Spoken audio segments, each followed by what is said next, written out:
7 maneiras que Deus vai testar você antes de Ele te usar. Quero falar com você sobre o processo. Quero falar sobre aquelas fases da vida em que você se pergunta o que Deus está fazendo. Você sabe que é chamado. Você sabe que Ele colocou dons na sua vida. Você sabe, Ele te deu um propósito. E você está tentando descobrir esse propósito. Ou talvez você já esteja, de certa forma, seguindo esse propósito. Mas há temporadas. Vai te fazer ter dúvidas e perguntas. Há épocas que pesam muito sobre você. Quero falar com você sobre isso porque é importante que você entenda o que está enfrentando. E eu acredito que enquanto você ouve a palavra de Deus agora, que as fases da vida vão começar a fazer sentido. Haverá coisas acontecendo na sua vida onde você finalmente vai ver e dizer, finalmente vejo. Finalmente, sim. O que Deus está fazendo, mas o inimigo vai trabalhar para te distrair. O inimigo vai fazer o que puder para desviar sua atenção da palavra de Deus. Então, eu preciso que você se comprometa agora mesmo. Para combater a carne, diga não à carne e sim ao espírito. Você verá que enquanto ouve a palavra frequentemente, que o inimigo fará de tudo para te afastar para outra coisa. Algo que parece mais atraente, mais divertido. A carne anseia por entretenimento e distração, mas o espírito deseja as escrituras. O espírito anseia pelas coisas mais profundas de Deus. Então, ao ouvir essa mensagem, só esteja ciente de que sua carne pode lutar contra o que está ouvindo. Porque está sendo corrigido, porque está sendo enfraquecido, porque está sendo submetido ao poder do espírito. Como eu disse, quero falar com você sobre processo. Processo é simplesmente o uso apropriado de uma série de momentos, ou se comportando corretamente como Deus envia esses momentos para você. Jó, capítulo 23, versículo 10, diz isso. Mas Ele sabe para onde eu estou indo, e quando Ele me testar, sairei como ouro puro. Quando o Senhor te testar, Ele te purificará. Enquanto enfrenta provações, enquanto você enfrenta essas circunstâncias difíceis que talvez te façam questionar, duvidar, e isso faz você querer desistir. Lembre-se disso, que Deus não desperdiça o processo. Deus não desperdiça o momento. Deus não desperdiça provações. Assim como o ouro é purificado no fogo. Então os filhos de Deus são purificados nas provações. Jeremias 20:12 diz, ó Senhor dos exércitos do céu, você testa aqueles que são justos, e você examina os pensamentos e segredos mais profundos. Deixe-me ver sua vingança contra eles, pois comprometi minha causa a você. Agora veja isto, este aqui. Especialmente quero me concentrar no Salmo 105:19. Salmo 105:19. Até que chegue o tempo de realizar seus sonhos. O Senhor testou o caráter de José. Quero ler isso novamente. Ouça isto até que chegue a hora. Para realizar seus sonhos, o Senhor testou o caráter de José. Vamos olhar para a vida de José e vou mostrar-lhe 7 maneiras pelas quais Deus testou José antes que ele pudesse entrar na promessa, antes que ele pudesse realizar os sonhos que Deus havia dado a ele. Agora lembre-se, há uma diferença entre o seu sonho e sonhos divinos. Seus sonhos têm a ver com sua vontade. Sonhos divinos têm a ver com a vontade de Deus. Então, quando eu estou falando com você sobre o chamado de Deus, eu não estou dizendo que você vai acabar recebendo tudo o que deseja. Não, na verdade, quando você segue Jesus, há muita abnegação. E se você não consegue se lembrar da última vez que teve de dizer não a si mesmo, então você precisa checar 2 vezes e garantir que está realmente seguindo Jesus. Porque seguir Jesus é negar a si mesmo.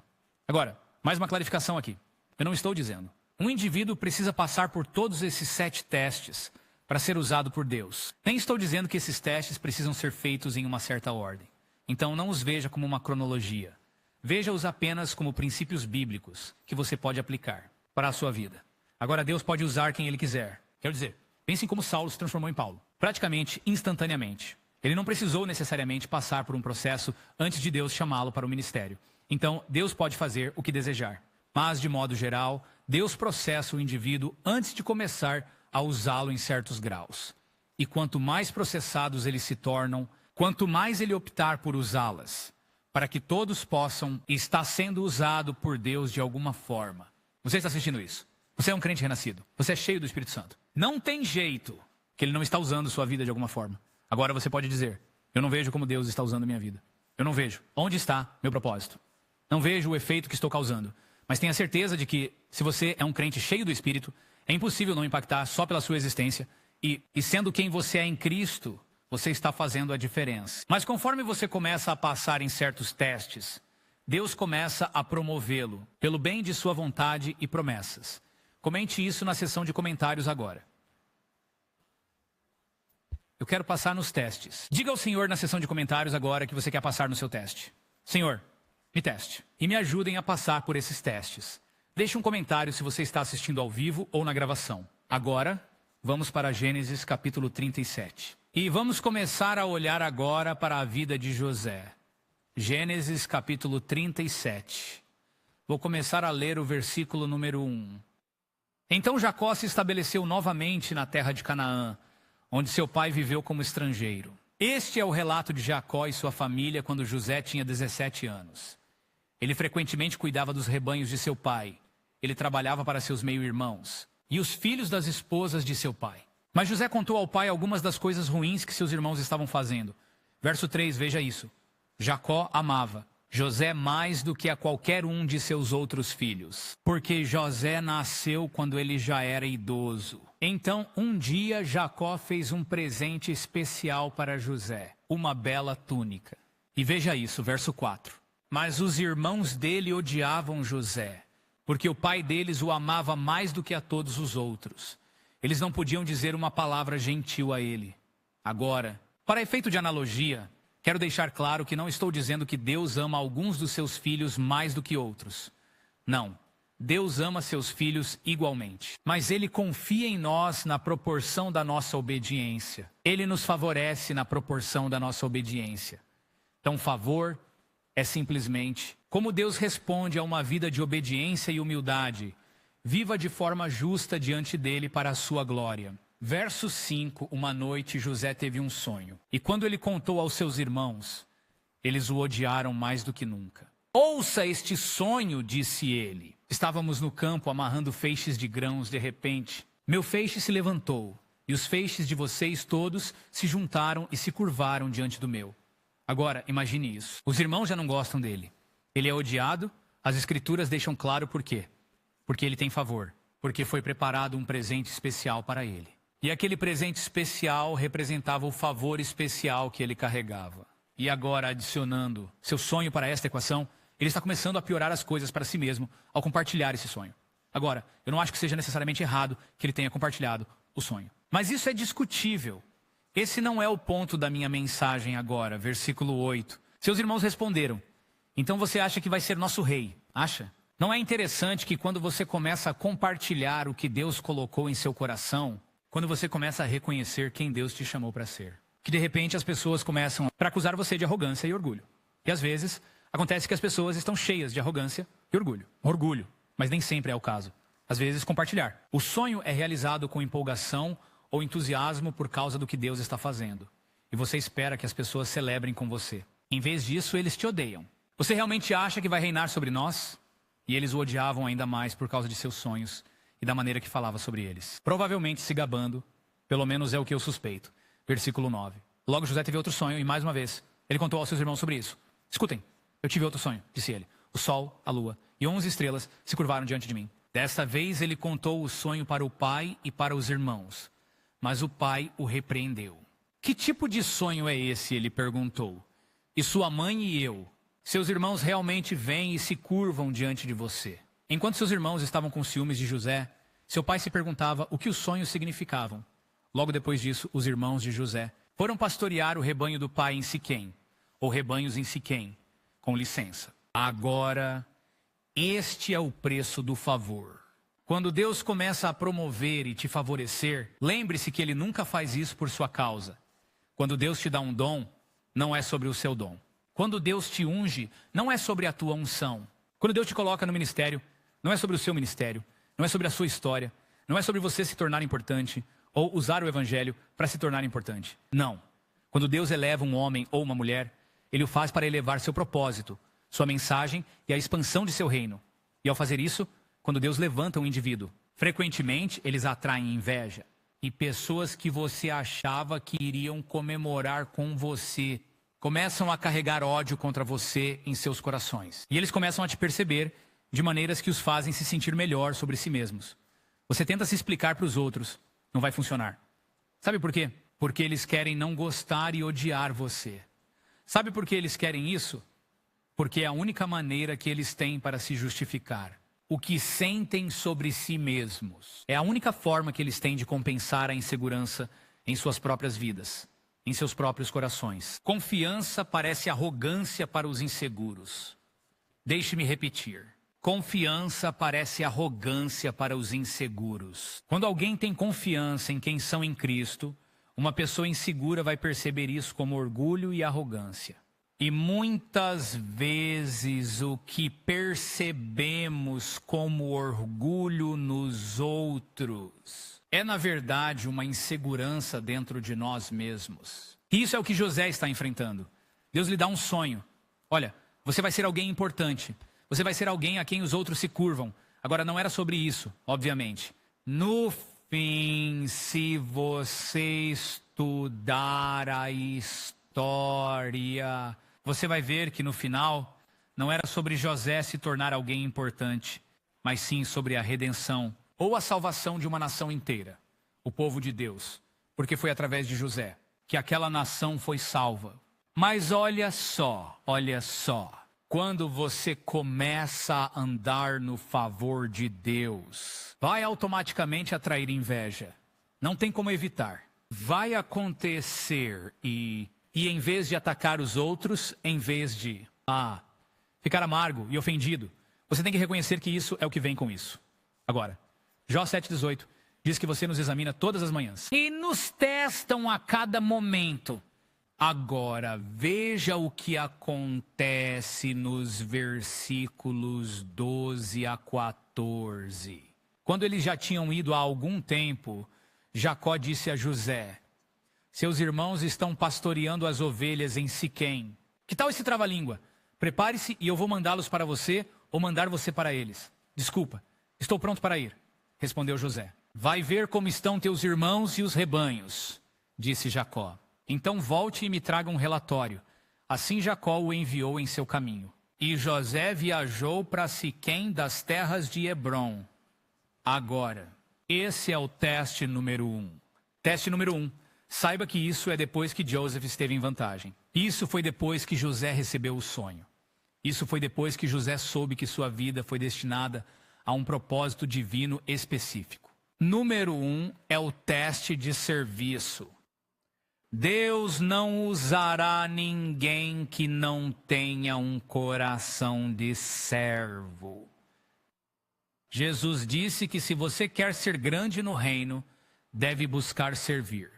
Os primeiros serão os últimos, e os últimos serão os primeiros. Quer encontrar a sua vida? Você tem que perdê-la nele. Se você quer receber de Deus, você precisa se entregar a Ele. Então, serviço é o primeiro teste. Note aqui que ele está sendo enviado em uma missão depois de conhecer sua missão divina. Ele ainda está disposto a obedecer ao Pai.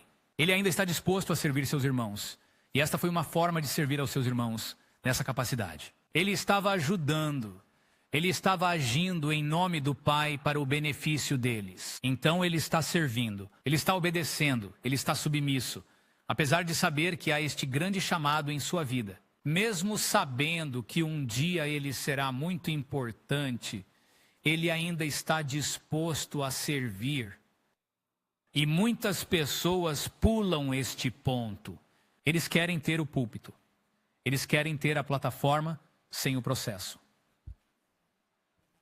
Olha, eu agradeço a Deus. Para redes sociais. Agradeço a Deus que muitas pessoas podem usar as redes sociais para compartilhar o que Deus está fazendo em suas vidas.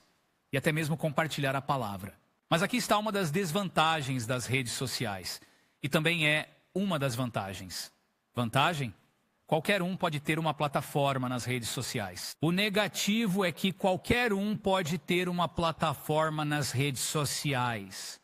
E muitos crentes hoje, some are or she. Estão pulando o processo porque tem a plataforma na palma da mão. E agora, eles não permitem que o Senhor os transforme. Não servem em lugar nenhum. não entregam suas vidas. Uma visão de prestação de contas para a liderança espiritual, que é um conceito bíblico. Repare que eu não disse controle espiritual. Deus nos dá liderança espiritual não para governar nossas vidas, mas para ajudar a nos guiar. Mas a Escritura deixa claro que aquele que deve servir no ministério precisa ser respeitado, conhecido entre os fiéis, tem que ser alguém que provou o seu valor. Tem que ser conhecido. Existe um processo antes da plataforma. Quando comecei no ministério, eu não comecei pregando. Quando comecei a pregar como evangelista, foi quando comecei a pregar. Mas eu olho para o primeiro ministério em que o Senhor me permitiu servir. E eu era o que você chamaria de virador de músicas. Steve. Frequentávamos a mesma igreja, somos amigos de longa data. Quantos anos tínhamos quando nos conhecemos? Eu tinha 4 ou 5 anos, e você? Eu tinha tipo 6 ou 7 anos, ele tinha tipo 4 ou 5 anos, então imagine isso. E íamos à mesma igreja. Agora, Steve, você se lembra? O retroprojetor do prédio Madison. Eu sei, com aquela lâmpada pequena. Não sei se alguns de vocês sabem o que é isso, mas tem uma lâmpada pequena. Bem, se não souberem, podem procurar no Google. Você pode ir online, não precisa fazer isso agora, mas pesquise projetor de transparência no Google. E foi isso que usei. Então, para aqueles que não sabem, era basicamente uma caixa com uma lâmpada dentro, que brilhava para cima. E sobre isso, aquela caixa seria essa lupa que projetaria a imagem acima e em uma tela. Então, um retroprojetor. E meu trabalho era o virador de música. Eu tinha esses papéis transparentes. Eu colocava no projetor. E essas seriam as palavras para as letras de adoração que as pessoas cantariam. E ainda me lembro até hoje, quando me pediram para fazer isso. Eu estava parado comendo café da manhã na igreja com meus amigos, e meu pastor de jovens se aproximou de mim. Ele disse que eu precisava de ajuda, e um dos meus amigos foi para a esquerda, outro foi para a direita. Eles se espalharam, e eu fiquei parado ali. E o pastor olhou direto para mim e disse que precisava que eu cuidasse do projetor. Eu estava tão nervoso que pensei que iria estragar tudo. Queria estragar o culto. E todos ficariam olhando para mim e rindo de mim. E eu disse que não sabia se eu conseguiria fazer isso. Mas eu assumi esse papel porque havia uma necessidade. Havia algo que precisava ser feito. Eu sabia que era pelo bem do reino. Eu vou te dizer, eu dei tudo de mim pelo reino, querida. Em ser aquele trocador de músicas. Eu me certifiquei de que todas as músicas estavam categorizadas em ordem alfabética. Eu garanto que meu carrinho que carregava o retroprojetor estava perfeitamente limpo.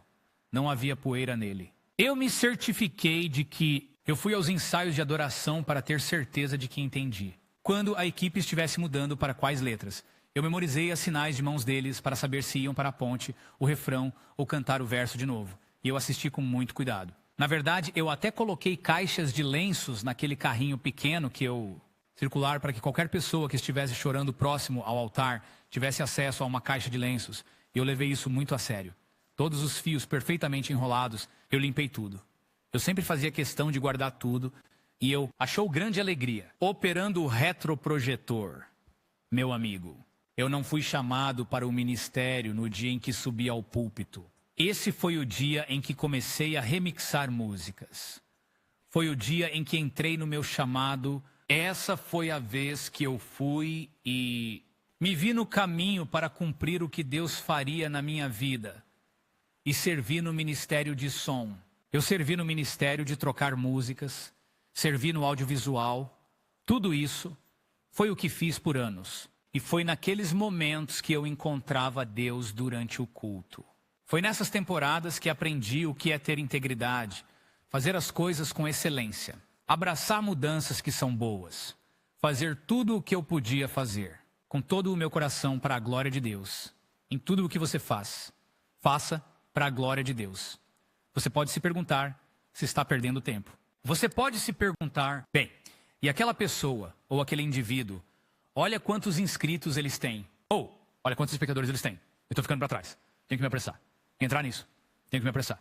E entrar lá. Porque alguém da minha idade está indo melhor do que eu. Ou alguém na minha situação está indo melhor do que eu. E é aí que a comparação te destrói. Porque faz você. Tente apressar o seu quando Deus te chamou para servir. Deus te chamou para ser moldado no serviço, onde o caráter é desenvolvido.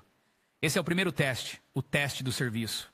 Teste número 2. Vamos para o versículo 18 agora. Gênesis 37. Vá para o versículo 18. Quando os irmãos de José o viram chegando, reconheceram-no de longe.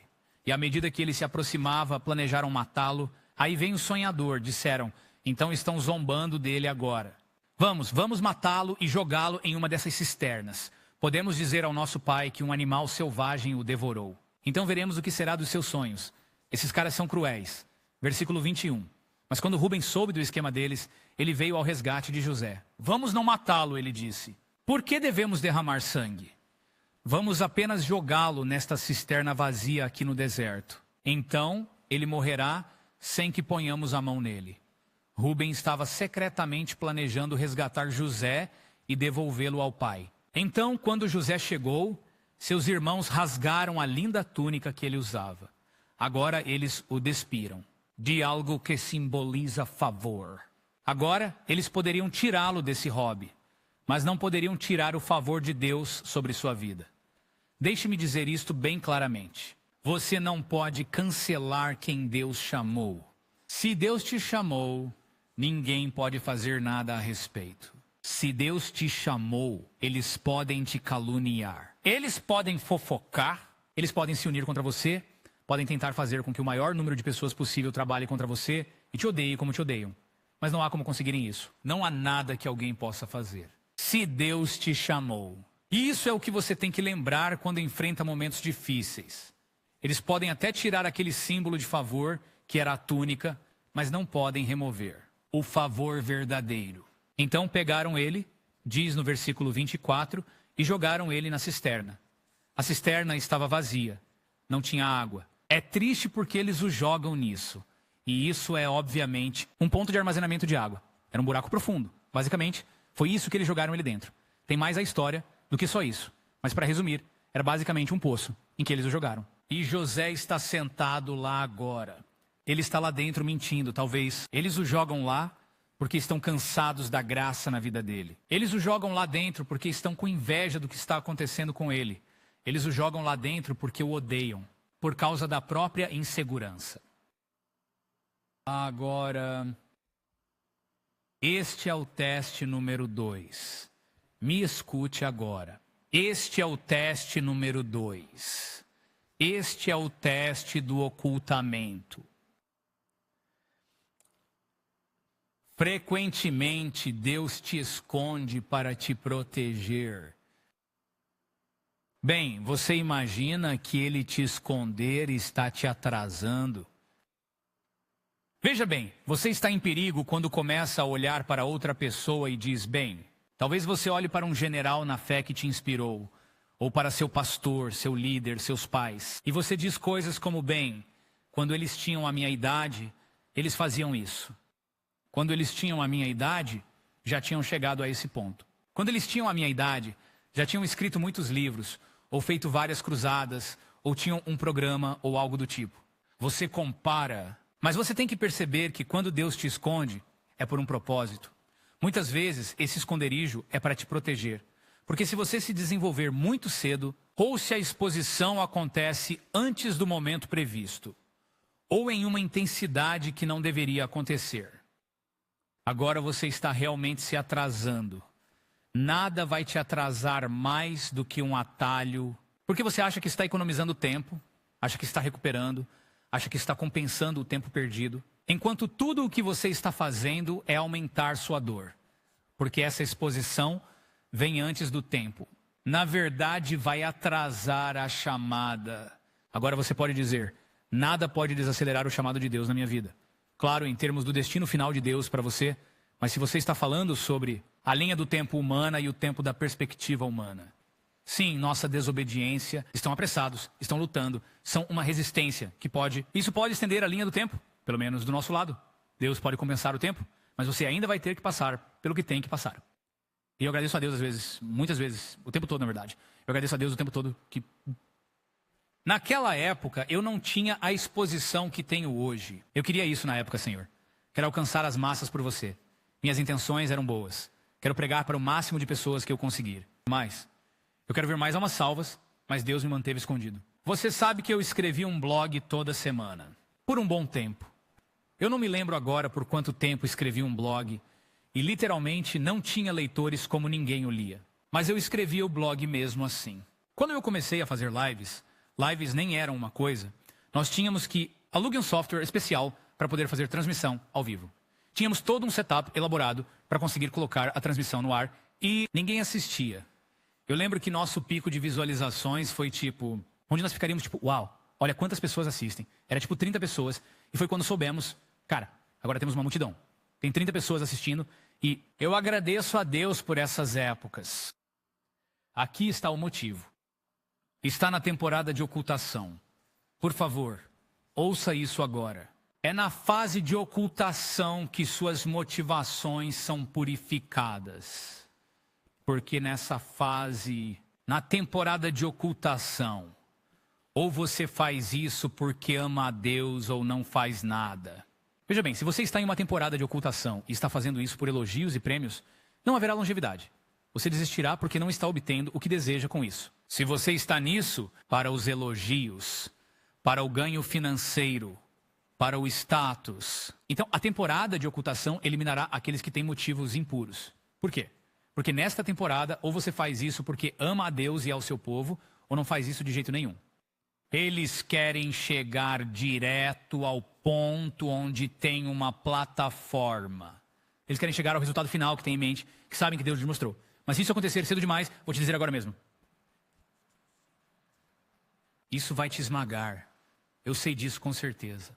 Que se eu tivesse as críticas que recebo hoje há 10 anos, isso teria me deixado louco. O emocional e mental e a pressão física que vem de estar no ministério às vezes. Vou te dizer, se você não se preparar, te destruir, como levantar pesos. Você tem que começar pelos pesos menores. Eu sei que não queremos ouvir isso, porque às vezes parece até um pouco condescendente, mas essa é a realidade. Você não entra na academia e já começa com o peso pesado. Você tem que trabalhar para chegar lá. E se começar logo com os pesos pesados, sem saber a técnica, e você não sabe como se posicionar, e não conhece suas limitações, você vai acabar se machucando de uma forma que atrasa o progresso. E muitas vezes atrasamos nosso progresso porque tentamos apressar a temporada de estar oculto. As únicas pessoas que sabiam que José estava lá, por favor, ouçam isso. As únicas pessoas que sabiam que José estava lá, onde estão as pessoas que estavam tentando mantê-lo escondido? As únicas pessoas que sabiam que ele estava naquela cisterna eram as que o colocaram lá. Você pode achar que seus inimigos estão vencendo, pode até pensar que o diabo está vencendo, porque não há o que você chamaria de avanço. Mas você não sabe o que Deus está fazendo nessa fase. É neste esconderijo que seu caráter é nesse ocultamento que suas motivações são purificadas. E agora você começa a fazer isso porque ama a Deus. Ou você não faz isso de forma alguma. E é por isso que é tão importante que vejamos o esconderijo, que vejamos essas temporadas. Pense em Davi, quando ele estava cuidando das ovelhas.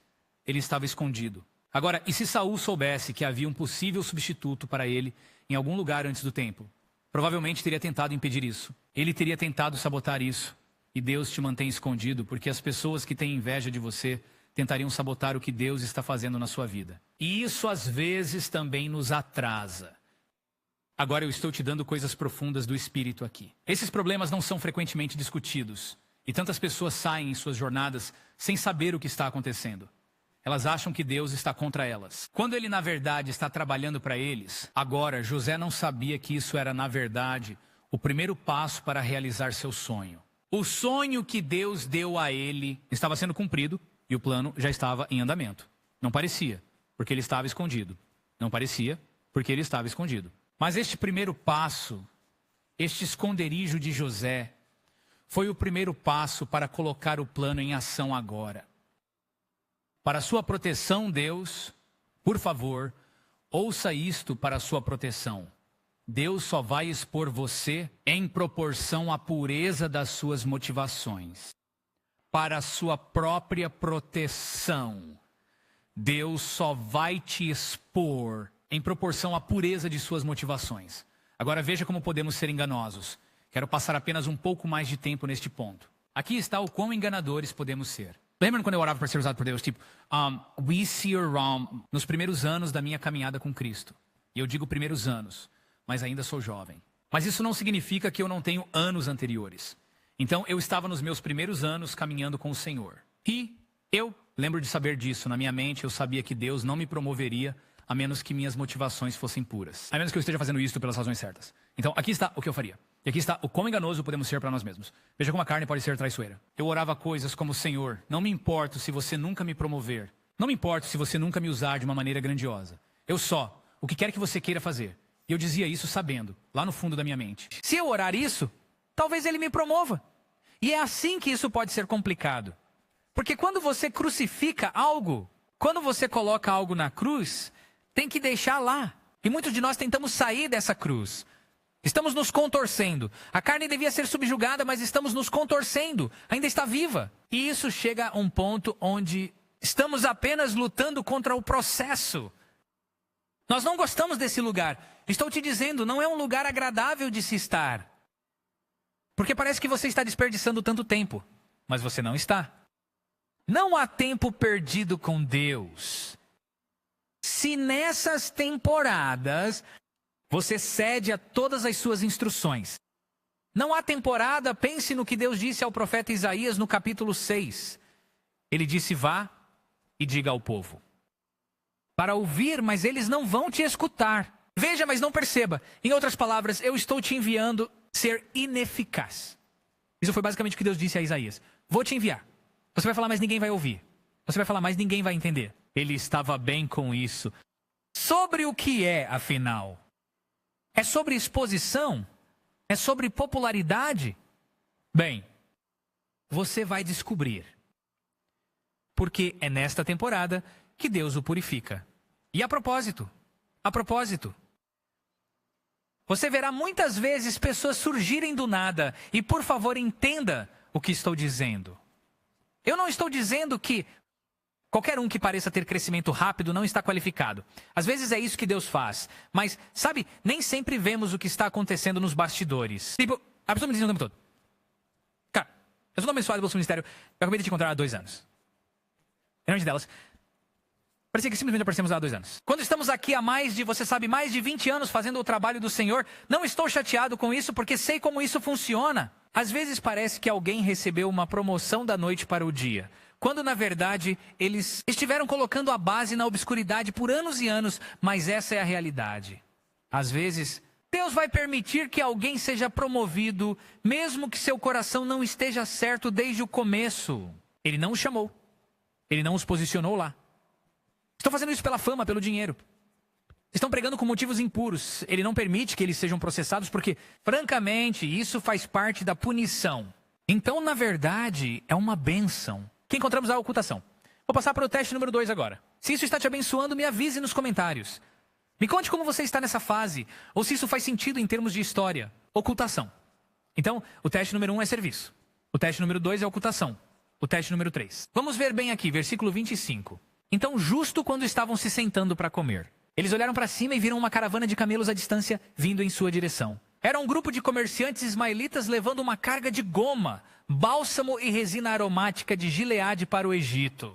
Judas disse aos seus irmãos: o que ganharemos matando nosso irmão? Teríamos que encobrir o crime em vez de machucá-lo.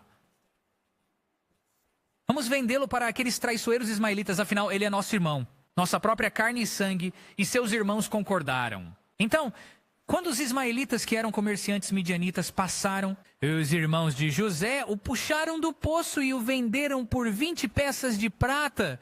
E os traidores levaram ele para o Egito. Vou ler o versículo 29 só para você entender melhor.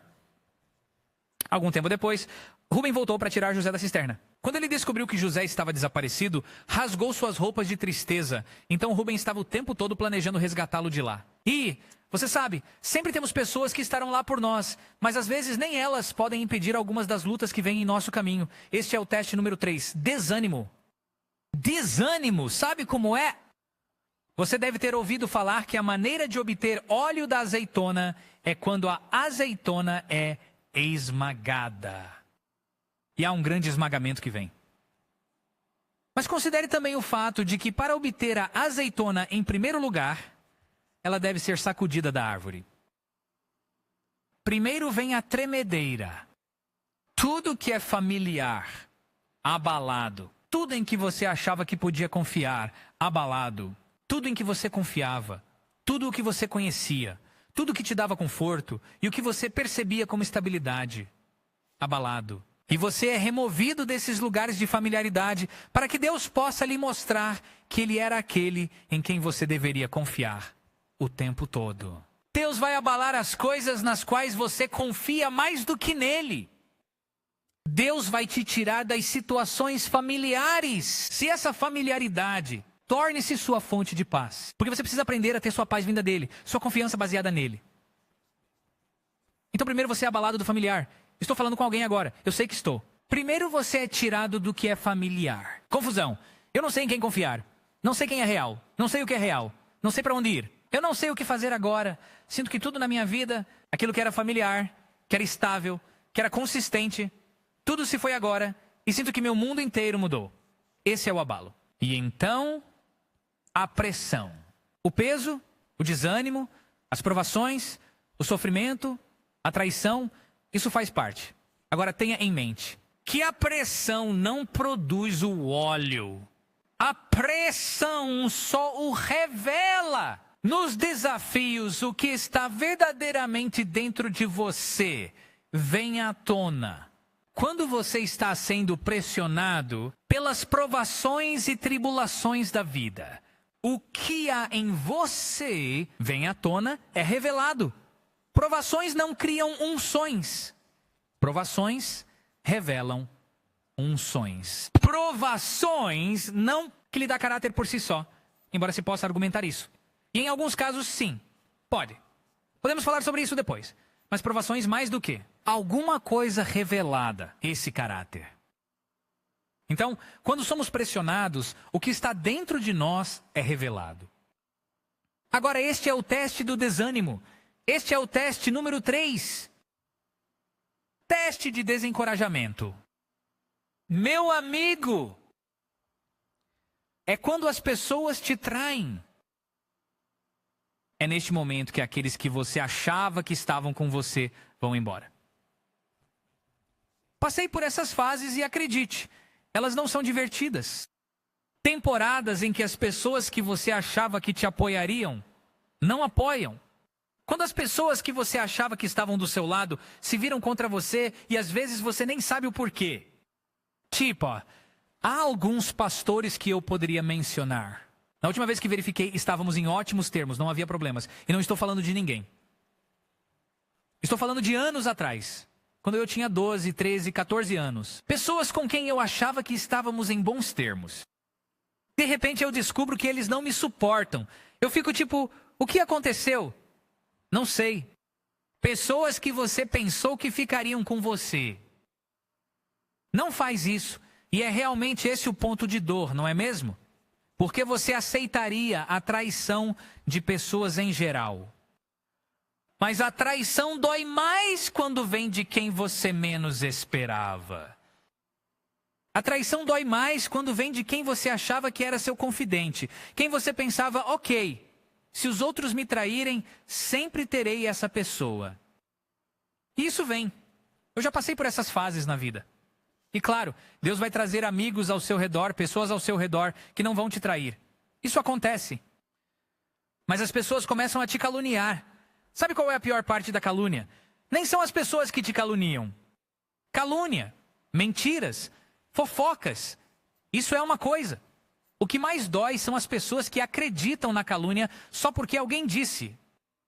Tipo, nem consigo te contar quantas vezes eu assisti como pregadores e professores e ministros são criticados. E tudo o que é preciso é uma simples alegação, bem, essa pessoa é falsa. E você olha na seção de comentários, eles estão, meu Deus, eu nunca soube. Bem, obrigado, vou parar de seguir eles pensando.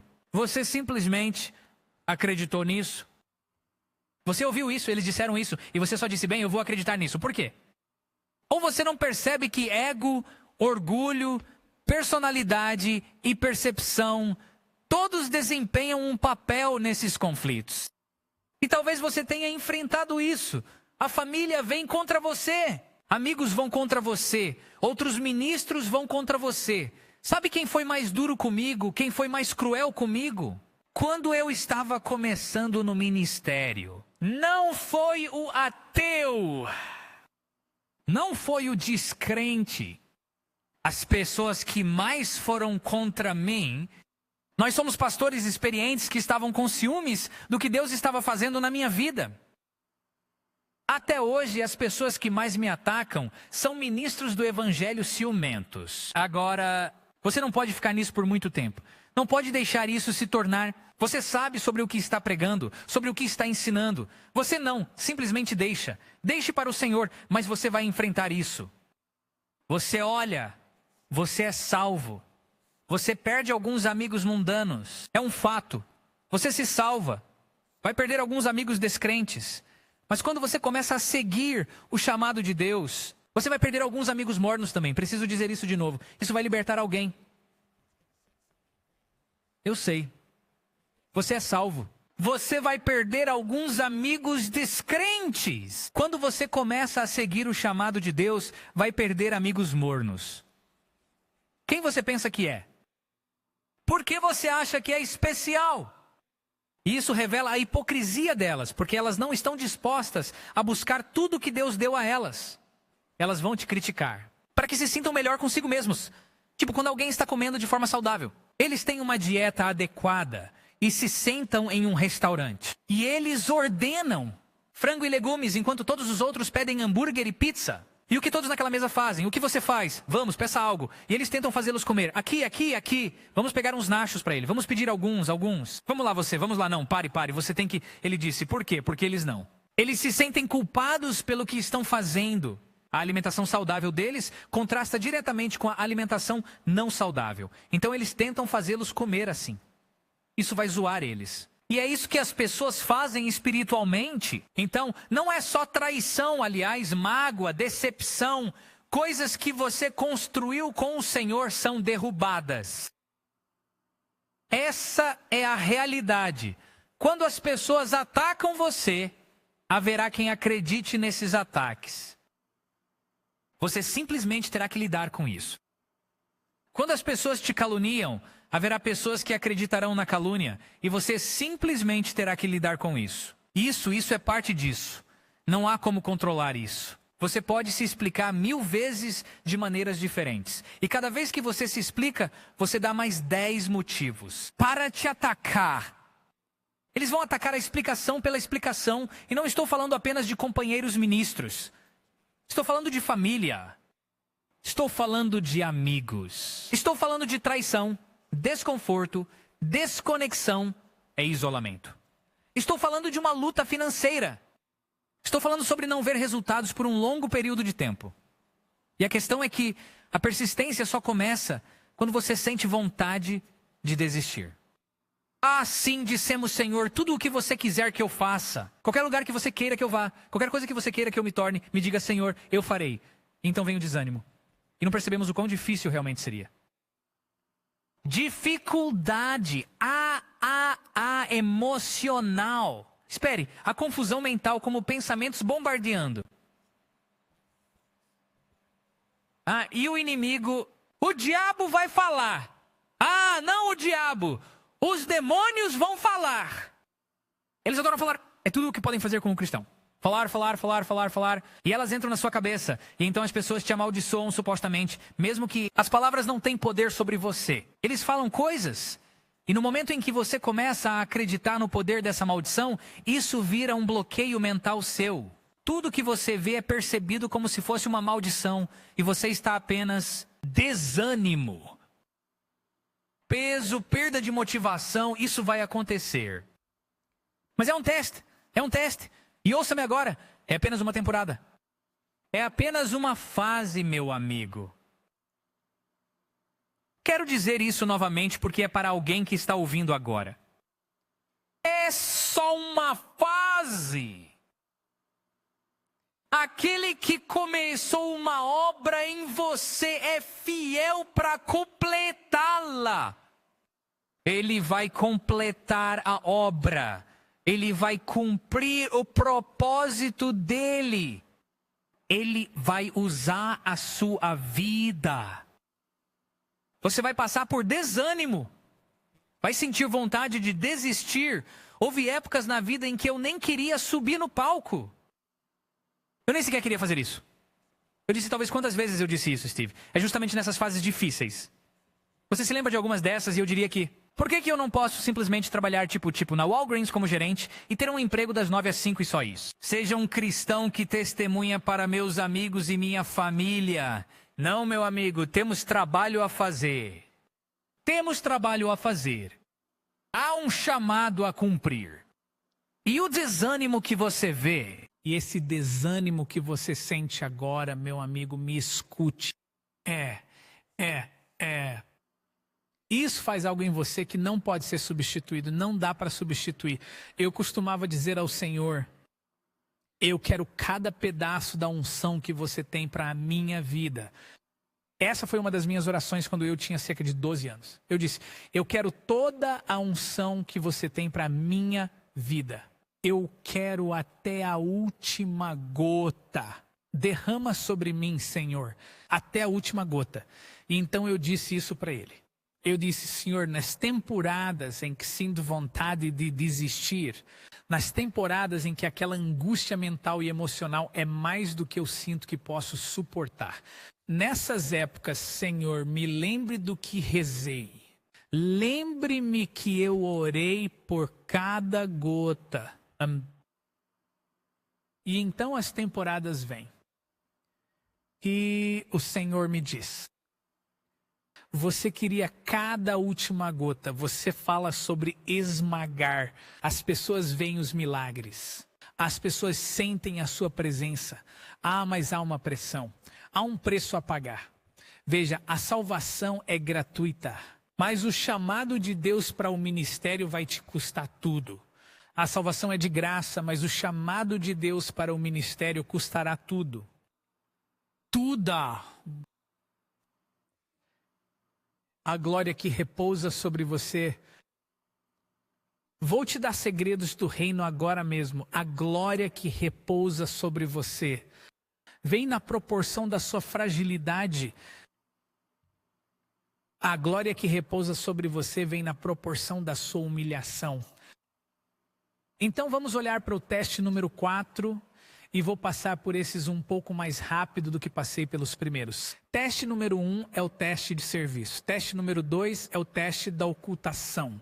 Teste número 3 é o teste do desânimo. Teste número 4. Vamos para o capítulo 39 de Gênesis. Vamos pular o capítulo 38, que é sobre Judá e Tamar. Há uma explicação inteira de por que isso está inserido bem ali, mas isso é para outra hora. Gênesis 39, 1 a 3. Quando José foi levado ao Egito pelos mercadores ismaelitas, ele foi comprado por Potifar, um oficial egípcio. Potifar era capitão da guarda do faraó, o rei do Egito. O Senhor estava com José, então ele teve sucesso em tudo o que fez, enquanto servia na casa de seu mestre egípcio. Potifar percebeu isso e entendeu que o Senhor estava com José, dando-lhe sucesso em tudo o que fazia. José se torna o servo de Potifar. De repente agora há algum impulso aqui. Ele começa a ver bênçãos. Aqui está o sonho que parece estar se cumprindo. Este é o teste de fidelidade. Mesmo que ele seja um servo, mesmo que ele esteja sob o comando de outro homem agora, mesmo que ele não esteja onde necessariamente quer estar, ele ainda é fiel. Ele está servindo mesmo no meio disso. Tudo o que há para fazer, mesmo no meio de todas as tarefas que precisam ser feitas, mesmo no meio do anonimato, mesmo no meio do desânimo, há fidelidade. Ele é consistente na sua atitude e seu espírito. Ele é consistente no que faz pelo Senhor, mesmo que não estivesse onde queria. Ele foi consistente em sua caminhada com Cristo.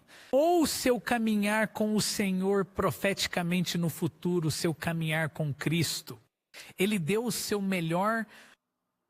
Preste atenção nisto, por favor.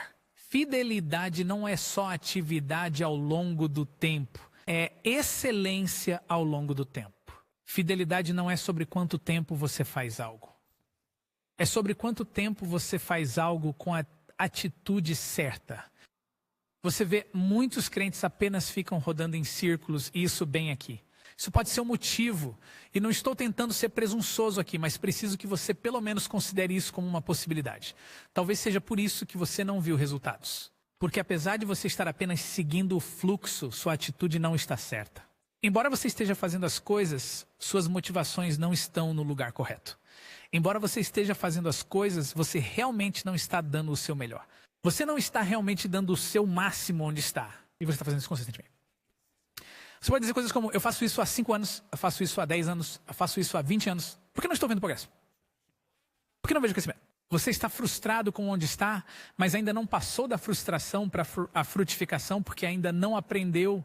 A chave é a fidelidade. E lembra, fidelidade não é apenas fazer algo repetidamente. Isso é consistência, e consistência é boa, mas fidelidade é mais do que apenas consistência. É consistência da maneira correta. Espírito, fidelidade é consistência com o espírito certo. Deus requer isso. Gálatas 6:9, portanto, não nos cansemos de fazer o bem. No momento certo, colheremos uma colheita de bênçãos se não desistirmos. Isso é uma promessa. Isso é uma promessa. E você pode estar se perguntando, como isso vai acontecer? Eu não vejo isso realmente funcionando. Eu não vejo isso realmente acontecendo. Uma vez eu perguntei ao meu pai, porque eu estava tão desanimado especificamente na área das minhas finanças. Não é só sobre dinheiro, mas o dinheiro tem um grande papel. Especialmente quando você está tentando fazer coisas em larga escala. E eu lembro que eu não tinha dinheiro para pagar minha conta de celular. Eu não tinha dinheiro para pagar meu aluguel. Eu mal tinha dinheiro para comer. E eu fui até meu pai e disse, pai, eu sei que Deus me chamou. O ministério está em um ponto onde exige praticamente todo o meu tempo. Ou eu tenho que reduzir isso, ou então arranjar um emprego de meio período em algum lugar. Como eu costumava fazer trabalhos paralelos e bicos diferentes. E a propósito, na verdade, deixe-me desviar um pouquinho. Isso vai ser um desvio, mas eu preciso dizer isso. E isso vai ser para alguém que está ouvindo. Alguns de vocês podem estar se perguntando como passar para o ministério em tempo integral. Pode haver alguém assistindo. Transição para tempo integral conforme for necessário. Não faça aquilo de dizer, bem, Deus me chamou para não trabalhar. Isso não é bíblico.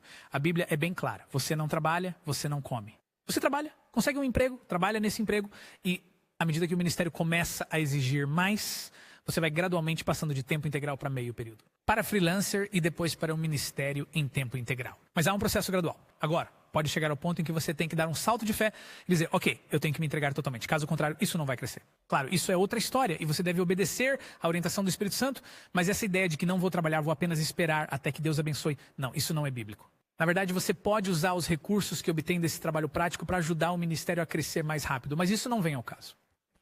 Então, eu estava nesse ponto. O ministério já tinha chegado a um ponto onde ele exigia meu tempo integral. Não havia como ele funcionar sem minha atenção integral. Sendo honesto, foi isso que perguntei ao meu pai. Eu disse, pai, em que ponto eu desisto? Tipo, em que ponto deixa de ser fé e se torna delírio? Chega uma hora que eu tenho que dizer, sabe de uma coisa, tenho que encarar e mudar as coisas por aqui. Eu já passei por isso. Eu conheço essa sensação, aquela sensação de frustração. Como se você estivesse empurrando contra uma parede de tijolos que simplesmente não se move. Como se essa parede não fosse se mover. Eu não consigo passar de um certo ponto. Vou te contar o que um homem maravilhoso de Deus me disse. Gradualmente, depois de repente. Você apenas continua trabalhando. Você apenas permanece fiel. Seja fiel e consistente, mas consistente com a atitude certa. Nada de resmungos e reclamações. Tenho feito isso por 10 anos. Onde está Deus? Não, você não aprendeu sua lição se é assim que você vê as coisas. Mas consistência com a atitude certa. Espere e verá, Deus vai fazer. Deus vai fazer. Então, número 1, teste de serviço. 2, ocultação. 3, desânimo. 4, fidelidade. Teste número 5, bênçãos. Agora deixe-me parafrasear Gênesis 39, versículos 5 a 20. E você pode procurar isso depois. Porque eu quero ter certeza que estou abordando isso de maneira oportuna. Muitos dos que sintonizam reservam cerca de 1 hora para o ensinamento. Então, eu quero garantir, estou respeitando o tempo para que todos possam receber a prova das bênçãos. Você sabe, estava tudo indo bem para José na casa de Potifar, até que a esposa de Potifar desenvolveu um olhar lascivo por José. Ela estava de olho nele e queria ele. Ela dava em cima dele. Ela tentava convencer José a dormir com ela. ela basicamente diria, sabe, não vamos contar a Potifar, não vamos contar ao meu marido. Será nosso segredo, e José manteve sua integridade. Ele disse, não, eu não vou cair. Eu vou ser fiel. Eu vou ser constante. Eu vou fazer a coisa certa. Então, no final, ela fica chateada. E ela tenta avançar sobre José. Ele foge dela e ela rasga a túnica dele e vai até Potifar. Ela diz, veja, ele tentou me estuprar. E aqui está a prova. E jogaram-no na prisão. Agora, aqui está o que eu acho. E isso é especulação. Eu acho que Potifar acreditou em José. Porque senão ele teria mandado matá-lo. Seu escravo tentou fazer isso com sua esposa, você o teria matado, eu faria. Então, eu acredito que Potifar acreditava em José. E então ele o manda para a prisão, para apaziguar a sua... Acho que para manter as aparências e parecer que ele realmente fez algo a respeito, ele manda Joseph para a prisão. E este é o teste número 5, o teste das bênçãos. Vou te desafiar aqui e agora. Este é o teste das bênçãos. Você sabe, na casa de Potifar, se eu fosse José, eu teria olhado em volta. E eu teria dito, é isso. Este é o cumprimento do sonho. Tenho status, eu tenho riqueza, eu tenho influência, eu tenho abundância. As pessoas respondem para mim. Lembra do pódio? Eu já coloquei no comando. As pessoas respondem para mim. As pessoas estão, de certa forma, abaixando-se perante mim. Então, isto certamente deve ser o cumprimento do sonho. E esta é a parte complicada das bênçãos, porque Deus vai te abençoar. Só para ver como você age quando Ele te abençoa, é exatamente o que muitas pessoas não sabem sobre o Senhor. E então, à medida que Ele te abençoa, começa a revelar quais eram suas motivações. Porque ao te abençoar, se você começar a relaxar no seu caráter, se começar a relaxar em... Você sabe, fidelidade, você começa a relaxar em todos os outros testes. Isso mostra porque você fez tudo o tempo todo. Muitas pessoas no lugar de José teriam dito, é isso, este é o cumprimento do sonho. Eu consegui e estou nas bênçãos. Servo do Senhor, isto é um aviso muito importante. É nas épocas de bênçãos e abundância que o pecado bate à porta. Porque é nas temporadas de bênçãos e abundância que você ganha mãos ociosas. Há menos a fazer nessas temporadas. Uma temporada de descanso. É a temporada de colher os frutos do seu trabalho.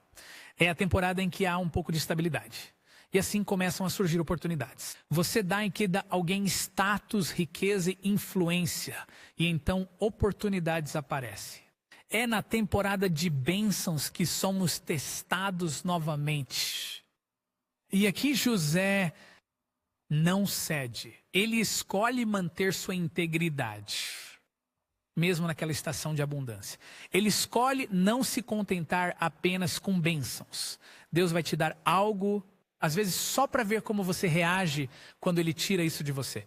Preciso repetir isso para alguém. Às vezes Deus te dá algo só para ver como você reage quando Ele tira. Eu me lembro, quando Deus me deu pela primeira vez um bom conjunto de equipamento de câmera que usamos para realmente fazer transmissões de televisão, e depois Ele me disse para plantá-lo e dar tudo embora. Eu não gostei nem um pouco disso. Eu estava tentando repreender isso. O Senhor disse, doe seu equipamento de câmera. Eu disse, eu repreendi isso. Isso não pode ser você, Senhor. Deve ser o inimigo. E eu estava lutando contra isso porque eu me tornei tão dependente disso que não percebi que Deus tinha muito mais para mim do que apenas 2 ou 3 câmeras com as quais poderíamos filmar. Eu não sabia que Deus tinha uma equipe para mim. Um estúdio para mim. Ministério Mundial. Milhões de pessoas ouvindo o Evangelho através do ministério. Todas essas maravilhas que acontecem para a glória dele e somente dele e não para a minha glória. Mas eu não percebi que isso estava do outro lado da obediência. Tudo que eu sabia era que Deus me disse para desistir do meu equipamento de câmera. É como dizer a um pastor para desistir do seu prédio da igreja, pelo menos para um evangelista que faz mídia. E então eu disse, ok, Senhor, eu confio em você. E eu plantei isso. E então o Senhor começou a trazer ainda mais crescimento, mas Deus vai te testar com bênçãos. Porque é na bênção que você começa a relaxar. É na bênção que sua integridade talvez se comprometa porque sua guarda está baixa. Número 5, o teste das bênçãos. Agora. Se José faz o que é certo e vai para a prisão por isso. Deixa eu te perguntar uma coisa. O que você faz? Quando fazer a coisa certa parece te colocar no lugar errado. Veja bem, às vezes Deus diz, plante, você planta. E você fica tipo, bem, eu não consegui um milagre. Ele disse, tudo bem, eu não estava te dizendo para plantar para conseguir um milagre. Eu estava te dizendo para plantar porque eu quero que você plante. Ou você vai e dedica a sua vida a um certo ministério. Ou vai e dedica a sua vida a uma certa tarefa que o Senhor lhe deu. Talvez Deus te chame para pastorear uma igreja. Você vai pastorear a igreja e pensa, Senhor, ela não cresceu. Ele está dizendo que está tudo bem. Estou te ligando só para ver o que você está fazendo nessa fase. E então, às vezes, fazer a coisa certa parecerá te colocar no lugar errado. Fale contra o mal. Ensine corretamente. Siga a orientação do Senhor e não te coloca no lugar certo. Houve épocas em que o Senhor me dizia para fazer algo, eu fazia. E ficava esfregando as mãos dizendo, ok, Senhor, cadê a bênção por isso? E ele diz, eu só estou te contando para fazer porque eu disse. Eu digo, ok, isso verifica bem minhas motivações. Mas às vezes, quando você obedece a Deus, isso atrapalha seus planos. Às vezes, quando você obedece a Deus, parece piorar a situação, não é? Estou falando com alguém, sei que estou. Às vezes, quando você obedece a Deus, parece piorar a situação. Me avise nos comentários se isso já aconteceu com você. Quando você faz algo e diz que foi o Senhor quem mandou e tudo parece dar errado, esse é o teste das bênçãos. Você estava disposto a abrir mão do conforto? Você estava disposto a desistir da certeza? Você estava disposto a desistir do que achava ser o cumprimento da promessa para obedecer a Deus? Agora veja isso. Então você entra no próximo teste e novamente estes não estão necessariamente em ordem cronológica. Mas é importante reconhecer que isso às vezes acontece. Em Gênesis capítulo 40, lemos o capítulo inteiro e depois no versículo 1 do capítulo 41, lemos sobre como José agora está na prisão. E ele é abordado por um copeiro e um padeiro que serviam ao faraó, claro. E ambos tiveram sonhos. Ele interpreta os sonhos deles para eles. O padeiro seria morto e o copeiro deveria ser restaurado após 3 dias a sua posição. O copeiro e o padeiro, eles perderam o favor do faraó. Agora ambos estão na prisão com José. Mas aqui está o ponto que quero destacar. Quando José interpretou o sonho do copeiro, vamos realmente ler. Vamos para o capítulo 40, vou ler um versículo aqui. Gênesis, acho que é capítulo 40, versículo 14. Gênesis, capítulo 40, versículo 14. Sim, é isso. Assista a isso. Na verdade, vamos ler os versículos 13 e 14 de Gênesis 40. Em 3 dias o faraó te levantará e te restaurará a sua posição de chefe dos copeiros. E aqui fora José está interpretando o sonho do copeiro. Veja isso agora, veja isso. E por favor, lembre-se de mim. Agora Joseph está tipo, ei, me ajude aqui. Quando você for restaurado, lembre-se de mim. E faça-me um favor quando as coisas estiverem indo bem para você. Mencione-me ao faraó para que ele possa me tirar deste lugar. Agora, em Gênesis capítulo 41, versículo 1, descobrimos mais tarde que se passaram 2 anos antes que o copeiro finalmente lembrasse, meu Deus, eu esqueci de José. Agora veja isso, José foi preso antes que o copeiro fosse preso. Então ele estava cumprindo uma sentença muito mais longa do que o copeiro estava. Ainda assim, Deus usou José para ajudar o copeiro.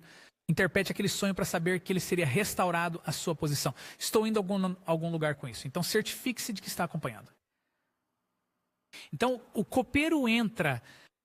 Se eu fosse o José, eu teria dito ao Senhor, bom Deus, eu estou na prisão há mais tempo. Por que restaurou o copeiro antes de mim? Senhor, estive esperando aqui, tenho sido obediente a você, tenho servido a você, tenho sido fiel. Como é que o copeiro chega aqui e de repente é promovido antes de mim? Acho que alguns de vocês sabem aonde quero chegar com isso. Este é o número 6 e é o teste dos ciúmes. Isso é especialmente, eu sei que vou chatear algumas pessoas, mas deixe-me só dizer isso, especialmente na era das redes sociais. Vou te dizer isso, há muitos que estão operando por competição e ciúmes. Eu vi isso acontecer alguns anos atrás. Eu vi um ministério ser completamente destruído por outros que afirmavam fazê-lo em nome de Deus, e o Espírito Santo me disse que não, isso é ciúmes. Agora, a pessoa contra quem eles vieram disse algumas coisas tolas e fez algumas coisas tolas, mas você sabe que eles se arrependeram disso. Eles esclareceram e assim por diante. Mas eu vi isso acontecer. Isso foi há anos e não tente adivinhar quem é. Isso acontece o tempo todo no mundo da igreja, certo? Nem se preocupe, eu não vou dar nomes. E já faz tanto tempo desde então, que eu acho que ninguém nem se lembraria disso. E eu vejo essas pessoas destruindo esse outro ministério. E eles afirmam, sabe, estou magoado com isso, mas tenho que fazer. Eu não quero, mas precisa ser dito. Estou assistindo isso e o Espírito Santo me disse duas coisas. Sim, essa pessoa estava errada pelo que disse e fez. Mas duas coisas podem ser verdadeiras ao mesmo tempo. Mas esses outros aproveitaram a oportunidade por causa da inveja que estava em seus corações. Vou me aprofundar aqui novamente. Sei que alguns podem não gostar, mas essa é a realidade da igreja às vezes. Provavelmente você já viu isso na sua igreja local. Fofoca e competição e lutando por status. E o Espírito Santo me disse que duas coisas podem ser verdade. Sim, aquela pessoa estava errada, mas os ataques também veio de um lugar de inveja. Por quê? Porque essa pessoa estava conseguindo o que todos queriam. E eu assisto isso e oro por todos os envolvidos. Deixe-me fazer uma pergunta. Bem, deixa eu te dizer uma coisa e depois eu te faço uma pergunta. É fácil comemorar outros quando eles são abençoados com algo que não tem nada a ver com você? É fácil comemorar os outros quando eles são abençoados com algo que realmente não te afeta? Não faz parte do seu mundo. Realmente não te interessa. Agora é a minha vez de perguntar. Como você responde quando outra pessoa é abençoada com o que você tem orado? Como você responde quando alguém é abençoado com o que você tem orado? Você fica bravo? Você fica chateado, secretamente espera que eles falem? Você secretamente espera no seu coração que tudo dê errado para eles? Sabe por quê? Isso é insegurança. Se você acha que Deus não pode abençoar você e outra pessoa ao mesmo tempo, você está enganado.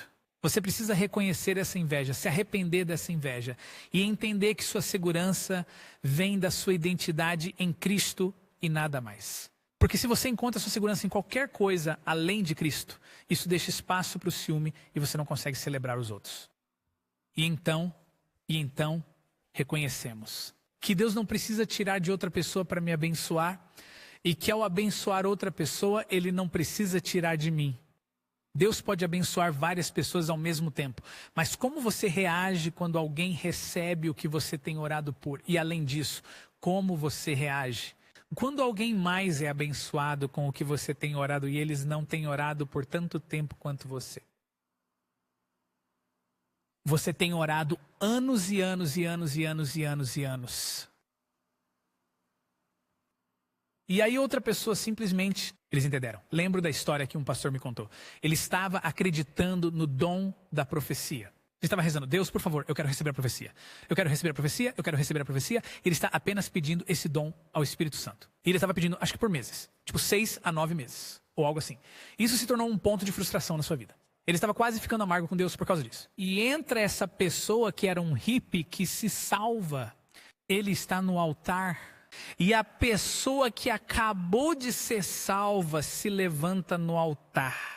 E começa a orar em voz alta em línguas bem quando esse novo convertido está abrindo a boca para profetizar. Esse meu amigo pastor diz, Deus, é melhor você não fazer isso. E de repente ele percebeu, meu Deus, o que há de errado comigo? Achei um pouco engraçado, mas... Você sabe, no fim das contas, isso é algo que precisamos lidar. Ele está assistindo isso e pensando, Senhor, o que você está fazendo? Por quê? Isso é ciúmes. Veja isso na sua própria vida. Por quê? Porque esse ciúme vai afetar a maneira como você ministra. Esse ciúmes vai afetar a forma como você age. Você vai agir com raiva e frustração e isso vai prejudicar seu crescimento. É uma prisão. É uma jaula essa inveja. Você não tem alegria na sua vida. Você não pode ser grato pelo que Deus está fazendo na sua vida, porque você está tão focado nos outros e isso realmente sufoca. É competição, é ego. Você tem que crucificar esse ego. Crucifique isso.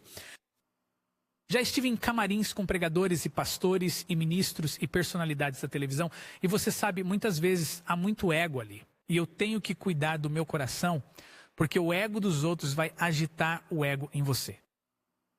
Isso acontece e provoca isso. Sempre que eu sinto ciúmes no meu coração, frequentemente, vou orar por essas pessoas. Eu as abençoarei. Isso não significa que toda pessoa que eu abençoei eu tenho inveja. Mas você precisa crucificar a carne. Finalmente, teste número 7. Chegou quando José finalmente teve seu momento diante de Faraó. Agora Faraó tem esse sonho e ele tem agora a oportunidade de interpretar aquele sonho para o Faraó. Agora, se você interpretou mal um sonho, ou se você der um conselho ruim ao Faraó, ele provavelmente vai te mandar matar. Quero dizer, pense no padeiro que perdeu o favor. Estou pensando, o que o padeiro poderia ter feito para ser jogado na prisão? Ele não interage muito com o Faraó, a não ser que provavelmente cozinhou algo que o Faraó não gostava e isso foi suficiente para o Faraó perder o favor. Eu estou te banindo e vou te executar. Eu fiquei tipo, tudo bem, isso é bem severo. E agora José está diante do Faraó. E o Faraó quer que ele interprete um sonho. É preciso ter fé. E esse é o teste final. É o passo de fé. 1, serviço. 2, ocultação. 3, desânimo. 4, fidelidade. 5, bênçãos. 6, ciúme. 7, fé. Já se sentiu frustrado com o rumo que está tomando? Ou como não há progresso? Uma das maneiras mais rápidas de sair do lugar é simplesmente dar um passo de fé. O que Deus disse para fazer.